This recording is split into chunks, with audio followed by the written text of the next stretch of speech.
I want to see other salons. I want to talk to other owners. I want to talk to other managers and see how they feel, because I feel that if you're sharing, that is success. So I'm on a journey, and this journey is called Culture Club.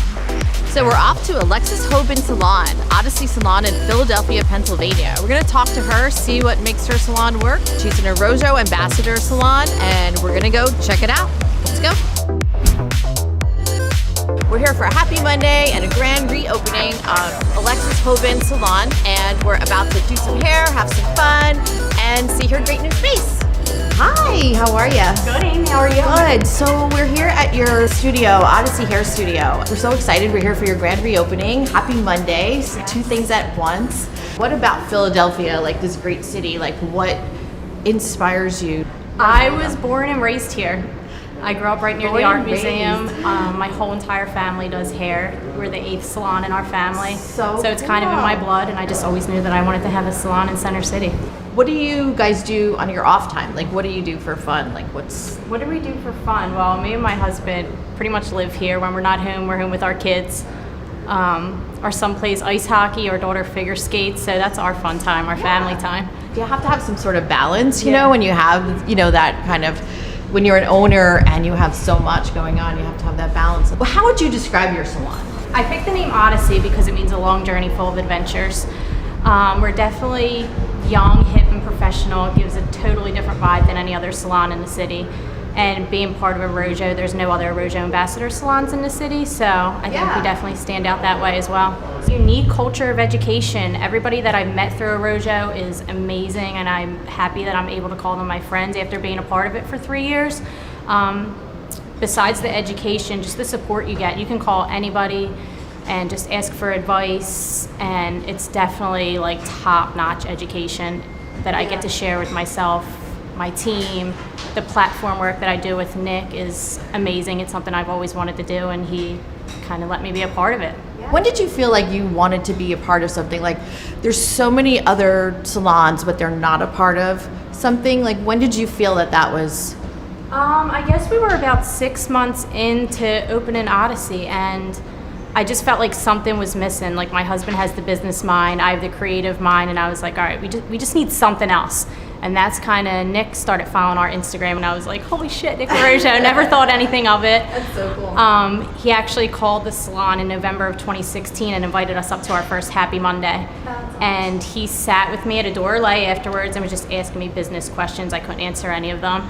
And the next day he literally emailed me, and he said it was very nice meeting me, and he's looking forward to help me evolve my dream. And just some of the systems that he helped us put into place and everything, it definitely, I could say, is like a huge part of why we're succeeding and growing. Can you explain, like, in a few words, like what Happy Monday is and like what we're gonna experience here? Yeah, so Happy Monday is, Nick does it once a month. Usually it's in New York. Sometimes he brings it to other places, which is cool. It's just all the ambassadors come together, and non-ambassadors are invited as well, and everybody just kind of vibes together. It's a fun, not very formal education. Nick makes it fun. And after the education part of it, everybody always goes out and networks and mingles, and that's how we all get to connect and meet. Really, I'd say that's how we really build our friendships, is not just sitting in class together, but taking it somewhere else and really getting to know each other. Yeah, taking it to the bar. Mm-hmm. Taking it to the bar. Our hairdresser's always at the bar. Thank you so much, and I'm so excited. Let's do some hair. Yeah, I'm very happy to have you guys. All right, cool. Awesome. Sounds good.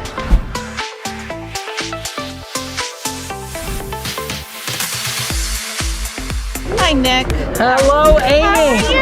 I'm excellent. It's so good to see you today at Happy Monday. Can you just tell me what Happy Monday is for the people that don't know what Happy Monday is? We came up with a concept called Happy Mondays because usually people go, oh, it's like miserable Monday back to work. For me, it's a great opportunity because most salons are closed on a Monday. Salon business is usually Tuesday through Saturday. It's a great chance for us to get out, communicate, and connect with hairdressers across the country. And Happy Mondays is our way of creating and cultivating that magical share. So it's pop-up education in different places. A lot, obviously, in New York, because that's where we're housed. We're in Philadelphia, so it's close.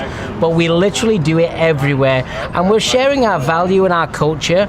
Most of the time, it's completely free. It's really more about meeting friends and helping to develop more camaraderie, connectivity, and professionalism in the hair business. You inspire people every day.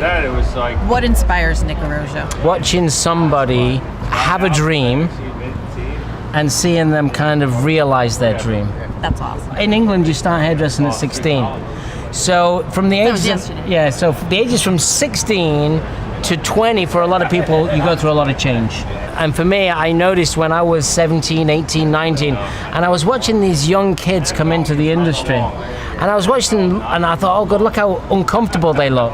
And yet, 2 years later, they were starting to blossom.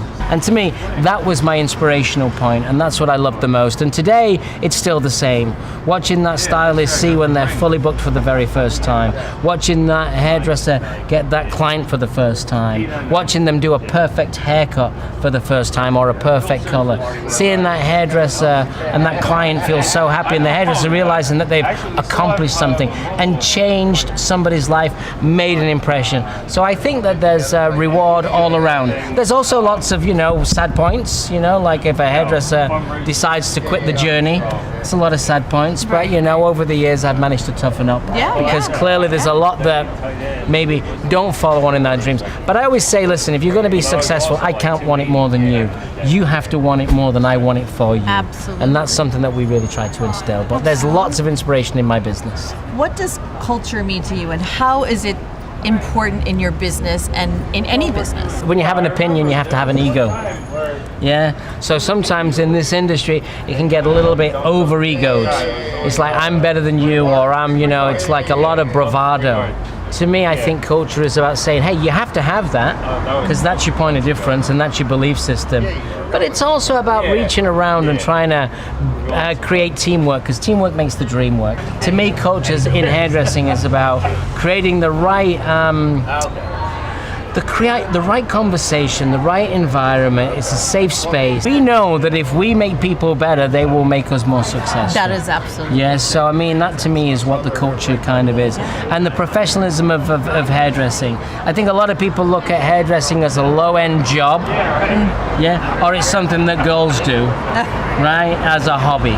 Well, the reality is there's a lot of brilliant professional women just like you. They talk about, women's rights, and I get all of that, and the Me Too movement. Well, we've been in the Me Too movement for 30 years. Absolutely, 38 years I've been doing hair. I've been in that Me Too movement for a long time. 84% of hairdressers in America are female. I love being around the energy, the creativity, the weekend mentality. It's just a great space. How does it feel to have all these people here celebrating this wonderful brand reopening for Alexis, with your brand right behind it, name behind it? That just must feel so amazing. You know what the most amazing thing is being a part of somebody's dream. That's to have all of the people support, and to see Lexi's mum here and feeling so proud. Yes. And seeing the magic that we have. I mean, really, at the end of the day, I talk to, just like you as a salon owner, lawyers, truck drivers, housewives, artists, you name it, they sit in our chair. And it's really good when the community can come together and support entrepreneurial business. I suppose at the end of the day, that my success is lived through other people. That is phenomenal. Thank you, Nick, so much. Thank you for your inspiration. Thank you. Thank you for letting me be a part of your ambassador program. Well, we're community. We're going to continue to play it forward. Yes, because obviously absolutely. You, myself, all the people that we're building around us, we're in it to win it. We want to have a good time, but you do have to have core principle.